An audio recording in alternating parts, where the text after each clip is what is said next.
Hello, my fellow rogues. You come to the right place. Welcome to the Rogue Show.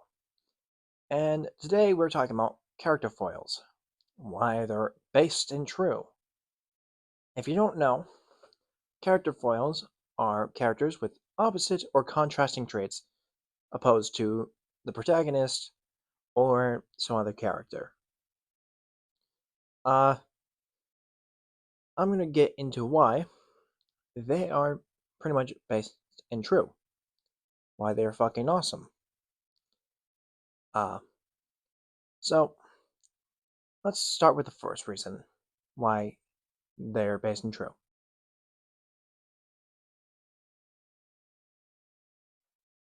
Now, you see, foils aren't just existent to be contrarians, unless you're a dumb, deadbeat, drooling dad who happens to write books.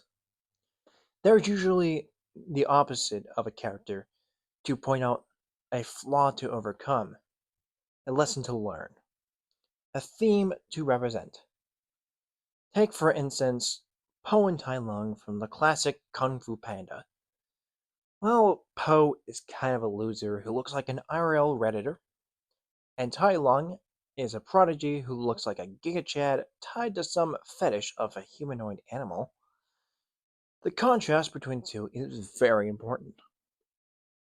Now, you do the whole thing where Po goes on a journey into believing himself, learning Kung Fu or whatnot, but fuck that. We need to bring in Tai Lung, who is not only confident, blinded by greed, but is also arrogant. The point of Tai Lung is not only to be a physical threat, which makes him a little more awesome, but you strengthen the theme of believing your uniqueness is special, believing what you have inside of you is the real specialty. So Poe's beefier nemesis craved power from the Dragon Scroll, meaning he was looking for external power, something that gives him a purpose a bit from external sources, whatnot.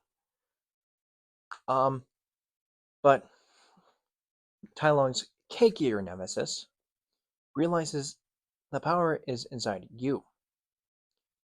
So, and because Po realizes there is no secret ingredient, it's just me, that gives him the ability to put Tai Lung away for good. While Tai Lung strengthens the theme, he also adds a little more meat to the bone. Because, of course, no one likes boneless wings. Like those. Um, there's a second component to the jarring Jaguar, and that is his arrogance.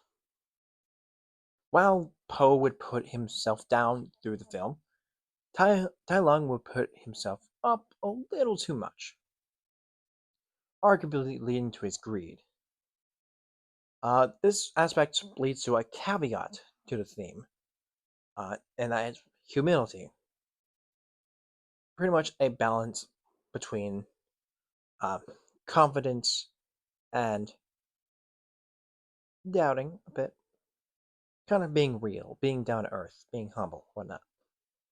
And it works so well because Tai Lung is arrogant and thinks a big fat panda couldn't possibly defeat him, while Po thinks it couldn't possibly compete with Tai Lung. But because Po believed in himself without blowing his strength out of proportion, he was able to kill the bastard, kind of. So yeah, a foil characters coming into play, it makes strong, nuanced themes.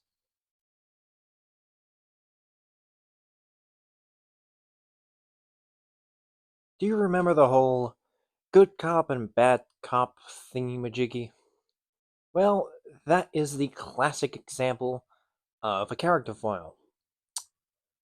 Except it's stripped from the nuance, where, oh, a bit of honey is good sometimes. or a bit of beef is good sometimes. Character foils tend to be more nuanced than that. Take, for instance, Aang and Zuko. They are the perfect example for character foils being wonderful dynamics.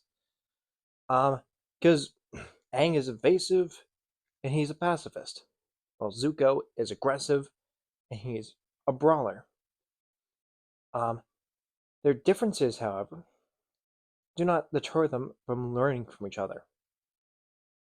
And as a result of hanging out with Zuko a little more, he learned firebending, which of course requires some ferocity.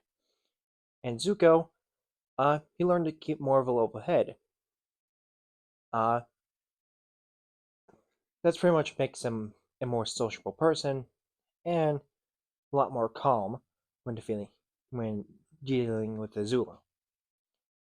Um, and also because they learned from each other, because they both adopted both the, both of each other's character traits, Aang goes on to defeat the Fire Lord, because his pacifism would have never done it without Zuko. And Zuko wouldn't have been able to defeat Azula without Aang's help of giving him a level head. So this balance is another wonderful reason why you should make character foils when it comes to dynamics, probably.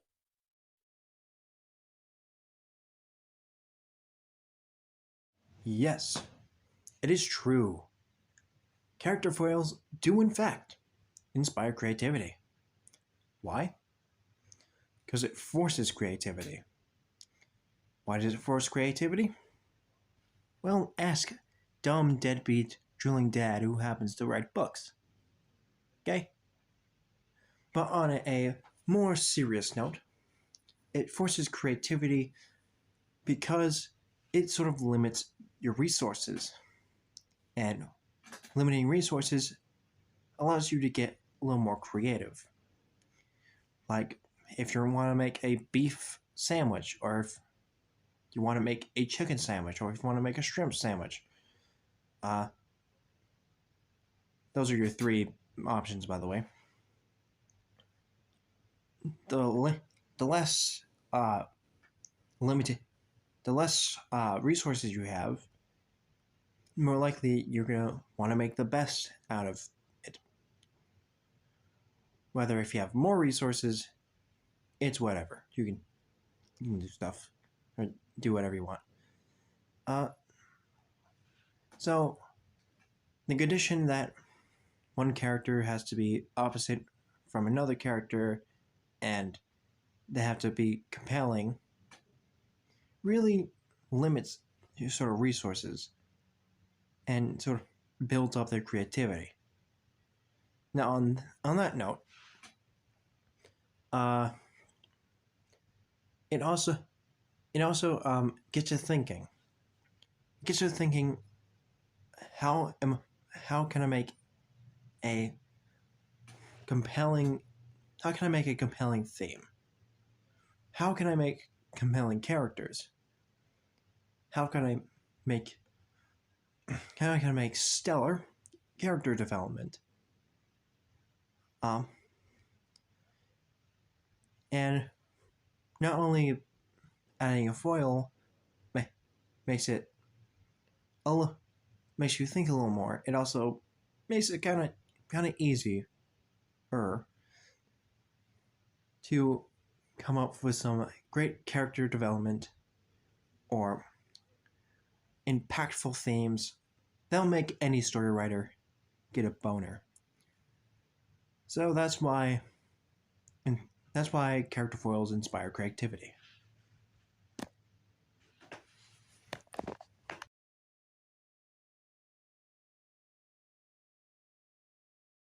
Now, to discretion, foils are not foils are not required to make a good story.